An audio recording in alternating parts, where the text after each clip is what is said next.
Hi, கொய்யா சட்னி எப்படி ready பண்ணுறதுன்னு பார்க்கலாமா? ஒரு கடாயில் கொஞ்சமாக எண்ணெய் ஊற்றிக்கிட்டு 1/4 ஸ்பூன் கடலைப்பருப்பு, 1/2 ஸ்பூன் உளுத்தம்பருப்பு சேர்த்து சிம்மில் வச்சு நல்லா கோல்டன் ப்ரௌன் வர வரைக்கும் வதக்கிக்கோங்க. வந்த உடனே ஒரே ஒரு சின்ன சைஸ் பெரிய வெங்காயம் ரொம்ப ரஃப்பாக கட் பண்ணி சேர்த்துக்கிட்டு கூட 5 காஞ்ச மிளகா, கொஞ்சமாக புளி, சட்னிக்கு தேவையான அளவுக்கு உப்பு சேர்த்து வெங்காயம் நல்லா கண்ணாடி மாதிரி வர வரைக்கும் வதக்கிக்கோங்க.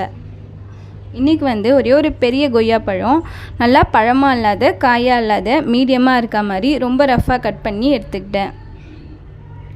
அதை சேர்த்து ஒரே ஒரு 2 நிமிஷம் வதங்கினா போதும், ரொம்ப வதங்க தேவையில்லை. மீடியம் ஃப்ளேமில் வச்சு 2 நிமிஷம் வதக்கிக்கோங்க. வதக்கி எடுத்து ரொம்ப நைஸாக இல்லாமல் கொரகரன்னு அரைச்சி எடுத்து கடுகு கருவேப்பிலை போட்டு தாளிச்சிங்கன்னா சூப்பரான கொய்யா சட்னி ரெடி. இந்த வீடியோ உங்களுக்கு பிடிச்சிருந்துச்சுன்னா லைக் பண்ணுங்கள், நம்ம சேனலை சப்ஸ்கிரைப் பண்ணுங்கள்.